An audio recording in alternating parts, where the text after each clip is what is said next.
I'm Dr. Neal Barnard. Thank you for joining me and my team with the Physicians Committee for Responsible Medicine to ask, what can be done for diabetes?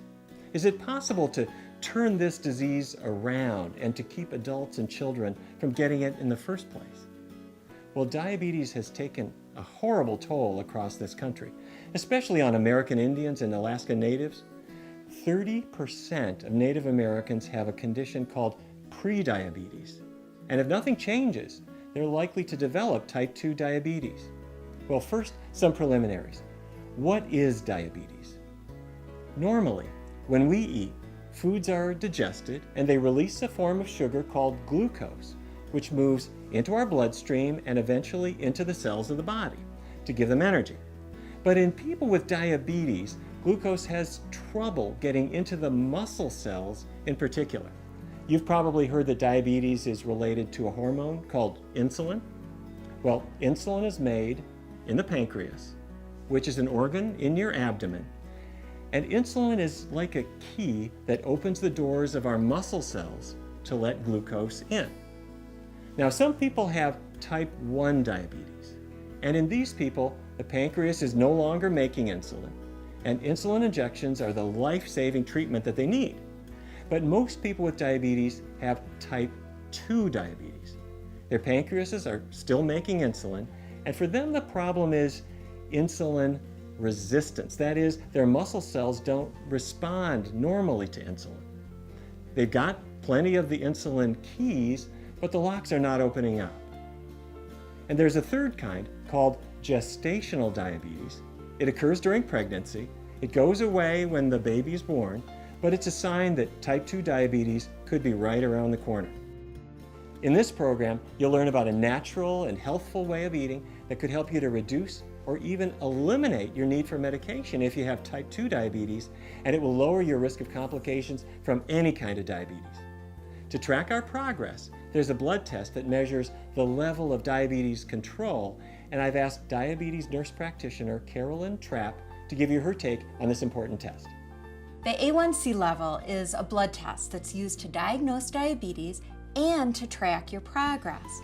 The higher your A1C level is, the more at risk of complications you're at from uncontrolled diabetes. So it's a really important test to know about.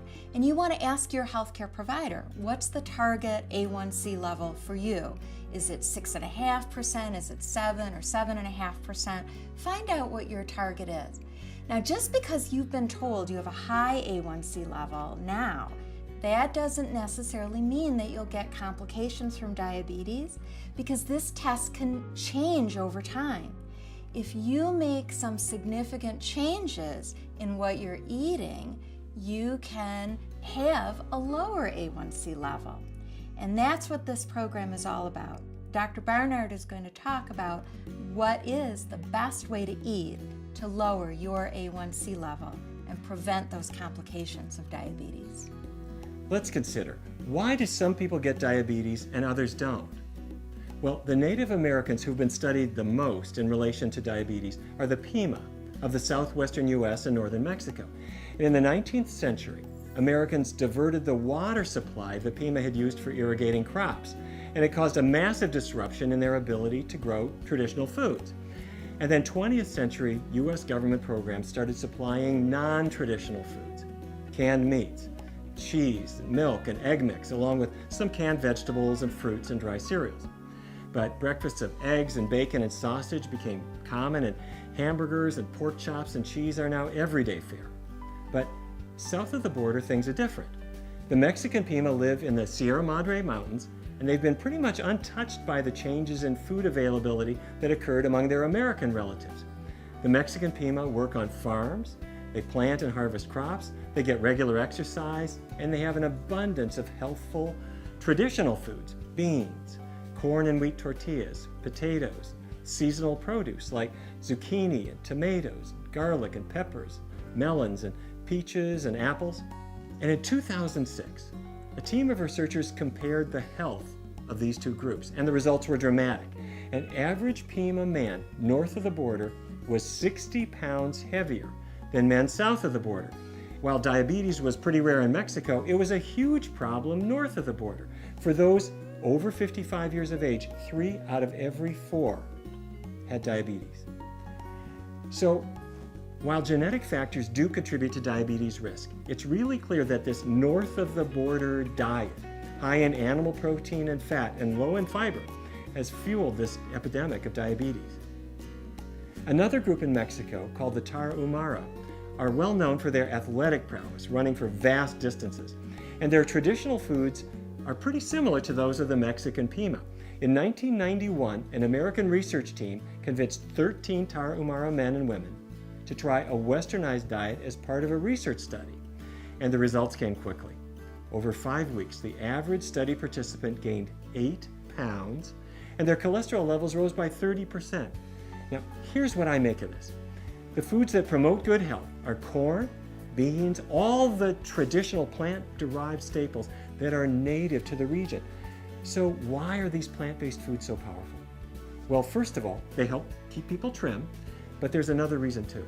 You remember how in type 2 diabetes, glucose can't get into the muscle cells properly? The sugar in the blood, glucose, it has trouble getting inside the cells because the keys are not working. That's insulin. If the insulin keys can't open up the muscle cells, glucose can't get inside. Well, what is stopping the insulin key from being able to open the muscle cell? What's gumming up the works? Well, it looks like the problem is fat. Fat building up inside the cell. Look at this drawing of a muscle cell. Under normal conditions, you wouldn't see very much fat in the cell, but this cell is full of yellow blobs of fat, and that comes from the fatty foods that we eat. It could come from a hamburger, from chicken, from fish, from canned meats, or from cheese, or even from vegetable oil, olive oil, extra virgin olive oil, extra virgin olive oil. Any fatty foods, they all end up clogging the muscle cells, and that makes insulin ineffective. And if insulin can't do its job, then the muscle cells don't get the glucose that they need for energy, and then the sugar that can't get into the cells builds up in the blood, and that is diabetes. But here's the good news.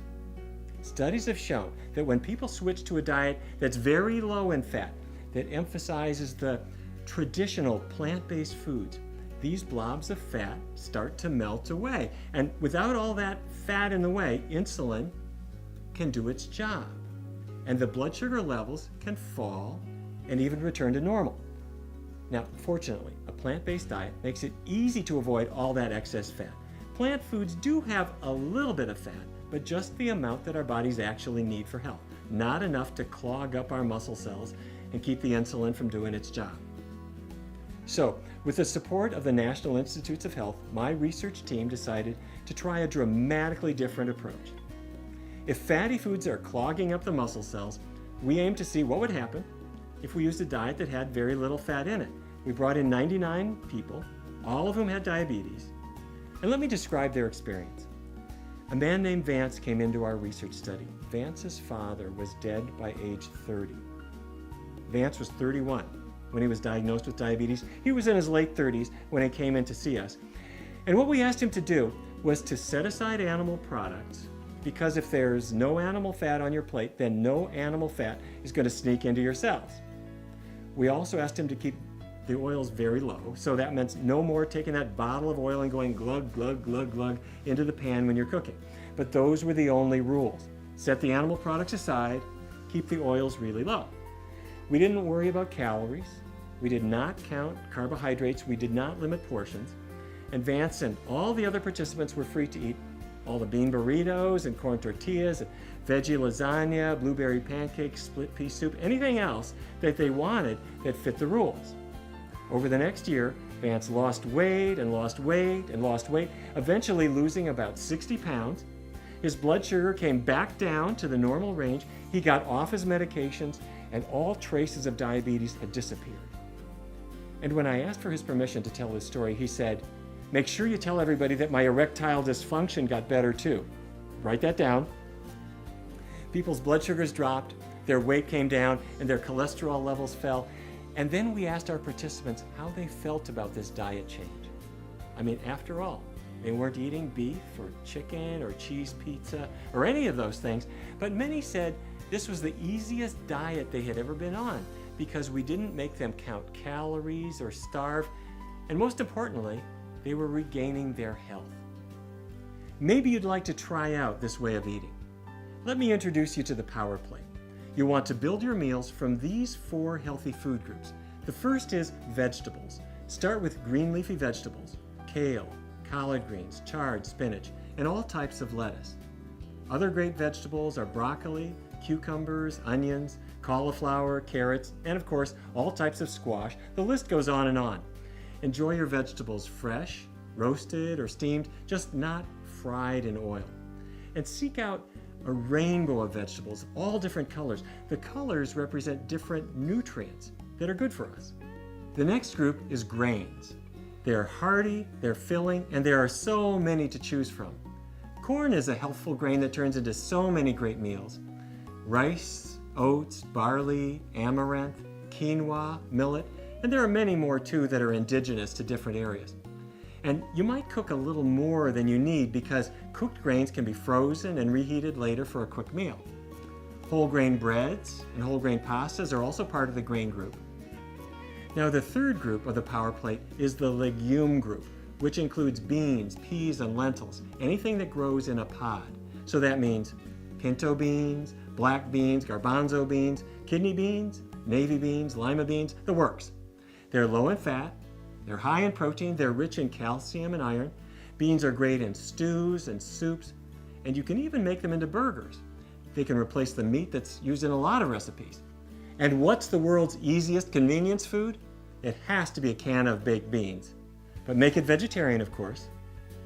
The last group on the Power Plate is the fruit group. Now, you might have heard that people with diabetes shouldn't eat fruit, but think about it. Fruits are really full of vitamins and healthy fiber, so you don't want to miss them.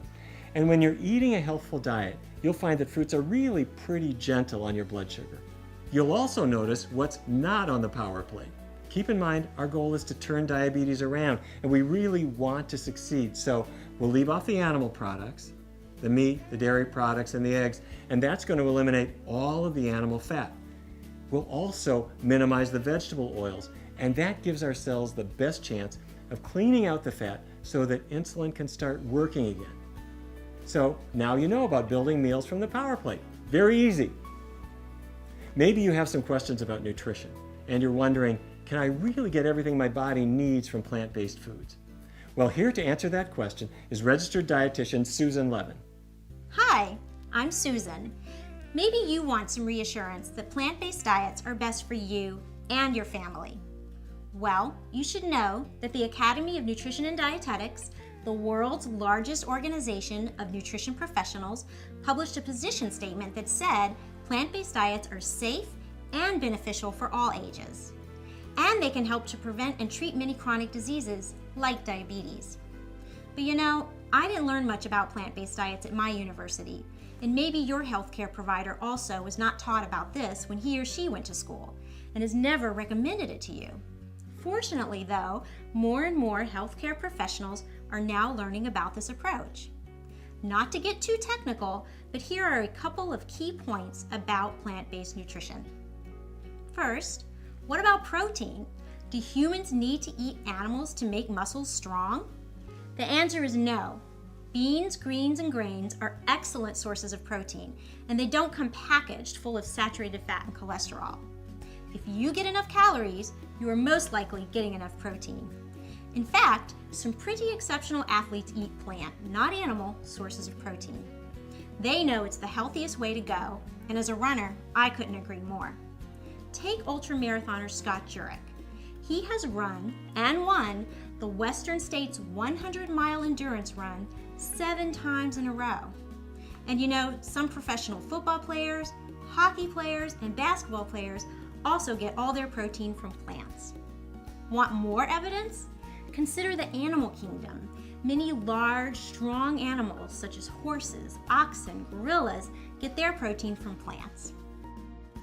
How about iron? Iron is needed to keep red blood cells healthy. Iron can be found in green leafy vegetables, grains, and beans. people who do not get enough iron in their diet might develop anemia. Vegans and vegetarians actually consume more iron than meat eaters, and studies have shown that vegans and vegetarians have no more anemia than people who eat meat. Plant-based sources of iron are more healthful and easily accessible. This is true for infants as well, although starting with an iron-fortified solid food may be recommended. Calcium is another nutrient that we have learned about through commercials on TV. Calcium is important for strong bones, but the ads tell us that we need to drink cow's milk to get our calcium. Do humans need milk? Only if you are an infant, and cow's milk is best left for the calves. Most green leafy vegetables, such as kale, collards, broccoli, beet greens, and others, are great sources of calcium. And the calcium in these plants is twice as absorbable as the calcium found in cow's milk. Want something to put on your cereal instead of dairy? Try soy milk, almond milk, any non-dairy milk. Most grocery stores carry these, or make your own. You can find recipes online for non-dairy milks. You might wonder, how does non-dairy milk taste? Non-dairy milk may not taste like cow's milk to you, but each variety is delicious in its own way. And after a few days of almond milk or rice milk on your cereal or in your coffee, cow's milk will be a thing of the past. What about vitamin B12? Okay, here's one place that a supplement is a good idea. B12 deficiency can lead to nerve damage or it can cause anemia. The government recommends, and we agree, that anyone over the age of 50 take vitamin B12, because as we get older, we don't absorb B12 as well as we did when we were younger. In addition, if you follow a plant-based diet at any age, be sure to take a B12 supplement. Some foods are fortified with B12, such as some breakfast cereals, but your safest bet is to take a B12 tablet. So, if you are wondering, can I get healthy and strong on a plant-based diet? Think of the big, strong animals that live on foods that grow in the ground. And remember the athletes that get their fuel from plants with winning results. Finally, know that plant foods plus a vitamin B12 tablet provide the essential nutrients we need for optimal health. Thanks, Susan, for making it clear that a plant-based way of eating is just what the doctor ordered. So, how do you get started? Well, first, let's think about some meal ideas. What we want to do is to find a couple of breakfasts, a couple of lunches, and some dinners that you like. So let's start with breakfast. How about a big bowl of oatmeal with cinnamon and raisins? Or maybe blueberry pancakes or veggie sausage, not meat sausage. And give these foods a try and just see which ones you like. For lunch, how about a bean burrito or a bowl of veggie chili? For dinner, vegetable stew, spaghetti with wild mushrooms, or beans or rice, whatever else calls to you. Again, we're going to leave out the animal products. We're going to keep the oils to a minimum, so take a week or two and just see what really works for you. Next, when you're feeling ready, jump in and take a 3-week test drive. During this time, you'll want to eat the foods that you already know that you like, and they're free of animal products, but give it 100%.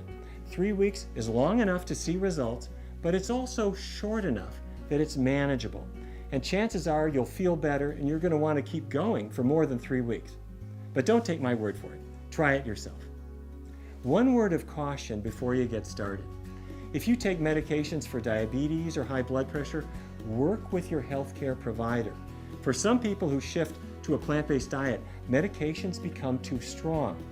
Even if you have never had low blood sugar or low blood pressure, this can really happen. So be in touch with your healthcare provider before you start your diet change.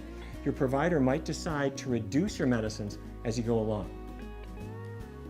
Now, a few foods are a little bit challenging for people to get away from. And it doesn't mean that you have a lack of willpower, it just means that this is the way these foods are.